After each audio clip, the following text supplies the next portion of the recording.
Good morning, friends. My name is Bhushan Wadekar from Atar Education Hub and IIT Center. Today we are going to discuss the topic of mathematics from 10th algebra, that is Maths 1, and our topic is linear equation in two variable. तो चलिए शुरू करते हैं आज के हमारे इस topic को. नाउ सबसे पहले आते हैं व्हाट इज लीनियर इक्वेशन. किस इक्वेशन को हम लीनियर इक्वेशन बोलेंगे? तो ऐसा इक्वेशन जो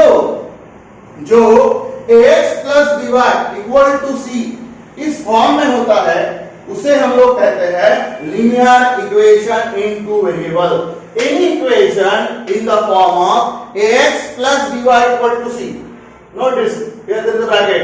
ax plus by equal to c is called the standard form of linear equation in two variable. What does it suggest?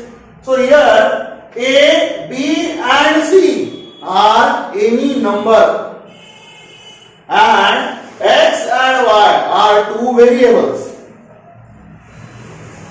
And this power of this variable is 1 and 1. 1 means linear and it has two variables. That's why this equation we called as a linear equation in two variable. ठीक है, तो आगे चलते हैं. वैसे आप सब लोग 9th में पढ़ चुके हैं, आप इसको जानते हैं, 9th में जा चुका है आपका part. The next is, now we are having methods of solving linear equation. What are the methods? How many methods are there to solve the linear equations? So, in our 10th syllabus and purely we have three methods of solving the linear equation. First method is a simultaneous solving or linear solving, which is also known as an universal method because it is applicable to each and every type of question. Second method is a Cramer's rule and third method is a graphical method. So there are three different methods to solve a linear equation. In this topic today, let us first discuss. We will start our first method, that is simultaneous solving method. So let's start the first method, which is simultaneous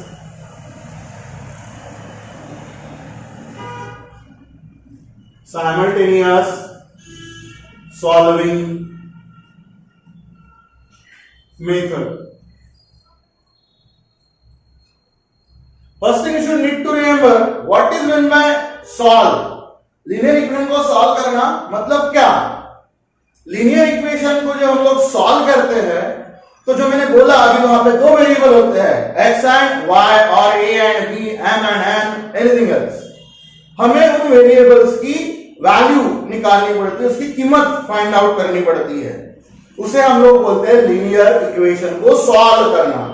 तो पहले clear करो, linear equation को solve करना है मतलब हमें उनमें आने वाले वेरिएबल्स की वैल्यू निकालनी है. ठीक है. अब किसी भी लीनियर इक्वेशन को सॉल्व करने के लिए एक इक्वेशन नहीं, दो इक्वेशन की गरज पड़ती है, बिकॉज हम अभी 10वीं में पढ़ रहे हैं linear equation in two variable. If there are two variable in your equation, then we require two equation to solve it. And if we solve that two equation combiningly simultaneously, so that method is called as an simultaneous solving method. तो आज हम वही पढ़ेंगे, simultaneous solving method.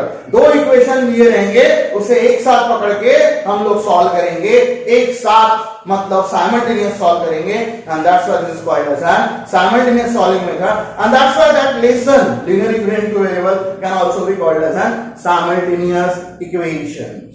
Simultaneous equations in two variables. So let's start the first question. So question number 1 from your textbook is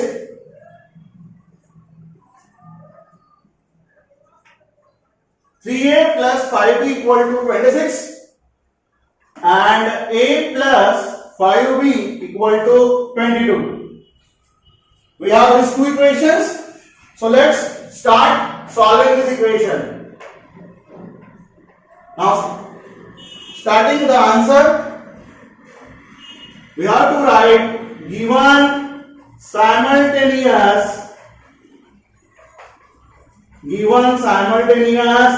equations are. So these are the three equations. 3a plus 5b equal to 26. Remember this. For to solve equation simultaneously, we need this equation in a standard form. That means variable on left side and constant on right side. That is ax plus by equal to c. In this equation, we have the variable a and b. So we require a and b on left side and constant on right side. This equation and 3a plus 5 is equal to 26. Means this is in standard form. So we have to give it as a equation number 1. If it is in a standard form, then allot is an equation number. If it is not in standard form, so first convert that equation into the standard form. Second equation is a plus 5b is equal to 22. This is also in standard form. So we are going to allot the equation number as a 2. Now, in simultaneous solving, what we have to see? हमें क्या देखना है? तो देखो ये यहाँ पे a और b ये हो गए दो वेरिएबल a b और इनके सामने जो है 3 ये हो गया इसका कोएफिशिएंट।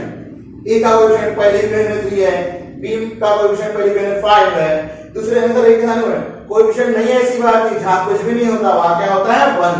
सो यहाँ कोएफिशिएंट कितना है बेटा 1, यहाँ 5 b का कोएफिशिएंट। सो हमें यहाँ क्या दिखाई पड़ रहा है? ये दोनों के b के कोएफिशिएंट कैसे है? सेम। दोनों के b के कोएफिशिएंट कैसे है? सेम। याद रखिए साइमल्टेनियस सॉल्विंग के लिए हमें कोई भी दो वेरिएबल के मतलब आइदर x के या आइदर y के दोनों इक्वेशन में सेम चाहिए। अगर नहीं है तो हम उन्हें पहले सेम बनाएंगे, इक्वेट करेंगे, इसको बोलते सेम बनाना, इक्वेट करना, उसके बाद ही वो सॉल्व होगा। अब यहां पर सेम है, यहां पर भी वैल्यू 5 है, यहां पर भी वैल्यू 5 है, तो हमें क्या करना है? हमें क्योंकि पता है 5 कैंसिल हो सकते हैं, तो कैंसिल कब होंगे?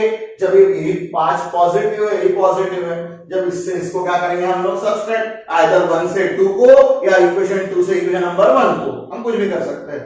बट कोएफिशिएंट सेम है, पॉजिटिव पॉजिटिव, तो सब्सट्रैक्ट करना पड़ेगा। रिमेंबर साइन सेम, अगर साइन सेम है तो सब्सट्रैक्ट करना, अगर साइन अपोजिट है तो ऐड करना, मतलब प्लस और माइनस रहा तो क्या करेंगे? ऐड करेंगे। सो स्टार्ट, सब्सट्रैक्ट करते हैं, लिख रहा हूं मैं सब्सट्रैक्टिंग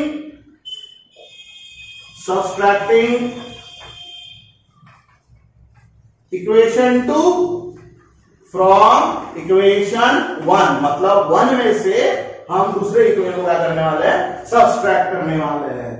तो पहला इक्वेशन बेटा हमारा 3a plus 5b is equal to 26 which is equation number 1। दूसरा इक्वेशन है हमारा a plus 5b is equal to 22, it is equation number 2। इसको सब्सट्रैक्ट का साइन देते हैं। अब याद कीजिए हम सब्सट्रैक्ट कर रहे हैं तो इसका इंपैक्ट, बिकॉज नेगेटिव का इंपैक्ट हर वेरिएबल पे जाता है, तो हमें सबको साइन चेंज करने पड़ेंगे। पॉजिटिव बिकम्स नेगेटिव, ये पॉजिटिव है तो ये भी नेगेटिव बनेगा। साइन चेंज करना मतलब वही, जहां प्लस है वो माइनस हो जाएगा, जहां माइनस है वो प्लस, मतलब जो पॉजिटिव है वो नेगेटिव हो जाएगा, जो नेगेटिव है वो पॉजिटिव हो जाएगा। इसका भी साइन बदला देते हैं। So now here we are change the sign of this variable. Now it is 3a minus a means twice a, that is 2a. 3a minus a 2a, then 5b positive negative cancel and 26 minus 22, that means 4. So we got twice a equal to 4. So a is equal to 4 upon 2. So we got a is equal to 2. इस तरीके से हमें a की value मिल गई। Linear equation को solve करते वक्त simultaneous वे से एक ही वेरिएबल की वैल्यू उन इक्वेशन को साइमल्टेनियस सॉल्व करके निकाली जाती है, और दूसरे वेरिएबल की वैल्यू उसको पुटअप करके, मतलब ये जो वैल्यू आई है उसको हम कोई भी इक्वेशन में डाल देंगे, ऊपर वाले या नीचे वाले, कोई भी इक्वेशन में डाल देंगे तो हमें दूसरे वेरिएबल की वैल्यू मिल जाएगी। तो अब हम क्या करते हैं, ये वैल्यू कोई भी इक्वेशन में डाल देते हैं। जैसे मैं करता हूं, put a equal to 2 in equation number 2। So we get a की जगह वैल्यू डालनी है बेटा, that means 2 5 times b is equal to 22. We want to calculate the value of b. So 5b is equal to 22 minus 2. 22 minus 2 positive, इधर जाएगा तो क्या बनेगा, ये negative. So 5b is equal to 22. We want now value for b. So b is equal to 20 upon 5. So we're going to get b equals to 4. 5 4 से 20, भाग लग गया उसको उससे। So we get the answer to be as that we called as solution set।